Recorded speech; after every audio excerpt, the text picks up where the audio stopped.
മലയാളികളുടെ പ്രിയങ്കരനായ കലാകാരനായിരുന്നു സുധി.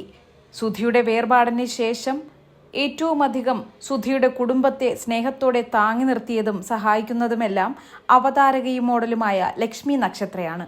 എന്നാൽ ലക്ഷ്മി നക്ഷത്ര സുധിയുടെ കുടുംബത്തോടൊപ്പമുള്ള നിമിഷങ്ങൾ വീഡിയോയാക്കി യൂട്യൂബ് വഴി തൻ്റെയും സുധിയുടെ ആരാധകരിലേക്ക് എത്തിച്ചു തുടങ്ങിയതോടെ വലിയ വിമർശനമാണ് അവർ നേരിടേണ്ടി വന്നത്. അടുത്തിടെ ലക്ഷ്മി നക്ഷത്ര പുതിയ വാഹനം വാങ്ങിയപ്പോഴും ഇതേ വിമർശനവുമായി ആളുകൾ എത്തിയിരുന്നു. ലക്ഷ്മി താർ വാങ്ങിയത് കൊല്ലം സുധിയുടെയും കുടുംബത്തെയും കണ്ടന്റാക്കി വിറ്റുകൊണ്ടാണ് എന്ന് ഒരു വിഭാഗം വിമർശിച്ചു പറയുന്നു. ഇപ്പോൾ സ്വന്തം യൂട്യൂബ് ചാനലിൽ പങ്കിട്ട ഏറ്റവും പുതിയ വീഡിയോയിലൂടെ അതിനുള്ള മറുപടി നൽകുകയാണ് ലക്ഷ്മി നക്ഷത്ര.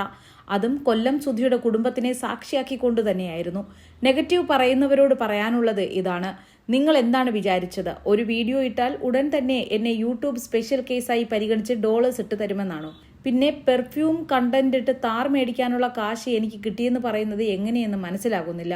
അങ്ങനെയെങ്കിൽ ആരും ഒരു ജോലിക്കും പോകില്ലല്ലോ. പച്ചക്കറി വാങ്ങുന്നത് പോലെ വാങ്ങാൻ സാധിക്കില്ല വാഹനങ്ങൾ. മാസങ്ങൾക്ക് മുൻപ് ബുക്ക് ചെയ്ത് വെച്ചിട്ടാണ് വാങ്ങുന്നത്. യൂട്യൂബ് ഞാൻ പാരലലി ചെയ്യുന്നുവെന്നേ ഉള്ളൂ. എനിക്ക് വേറെയും പ്രൊഫഷൻസ് ഉണ്ട്. ഞാൻ മോണിറ്റൈസേഷൻ ഓഫ് ചെയ്യാത്തതിനെതിരെ റിയാക്ഷൻ വീഡിയോ ഇടുന്നവർ എന്തേ മോണിറ്റൈസേഷൻ ഓഫ് ചെയ്യുന്നില്ല? ഞാൻ അന്ന് മുതൽ ഇതുവരെയും സുധിച്ചേട്ടൻ്റെ വീട്ടിലെ ഒരു അംഗത്തെ പോലെയാണ് നിൽക്കുന്നത്. ഒരു കാര്യം സംസാരിക്കുമ്പോൾ അതിൻ്റെ എല്ലാ വശങ്ങളും അറിഞ്ഞിട്ട് വേണം ചെയ്യാനെന്ന് റിക്വസ്റ്റ് ഉണ്ടെന്നും ലക്ഷ്മി നക്ഷത്ര പറഞ്ഞു. മാത്രമല്ല, സുധിയുടെ ഭാര്യ രേണു വീണ്ടും വിവാഹിതയാകാൻ പോവുകയാണോ? സുധിയുടെ ആദ്യ ഭാര്യയിലുള്ള മകനും രേണുവും തമ്മിൽ വഴക്കാണോ തുടങ്ങിയ ചോദ്യങ്ങൾക്ക് രേണുവും മകൻ കിച്ചുവും ലക്ഷ്മിയുടെ സാന്നിധ്യത്തിൽ ഇതേ വീഡിയോയിൽ തന്നെ മറുപടിയും നൽകി.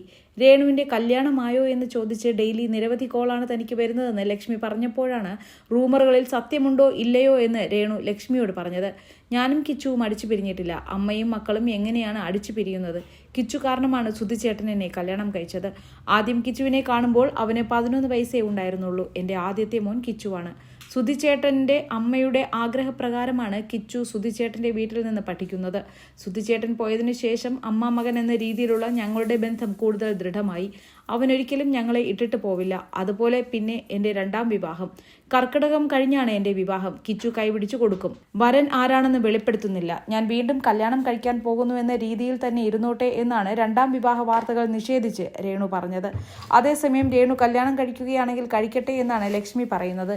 അത് അവരുടെ ലൈഫല്ലേ. എല്ലാവരും നിർബന്ധിക്കുമ്പോൾ ഭാവിയിൽ ചിലപ്പോൾ രേണുവിന് വേറൊരു ലൈഫിലേക്ക് പോകേണ്ടി വന്നേക്കാം. അതിനെന്താ കുഴപ്പം?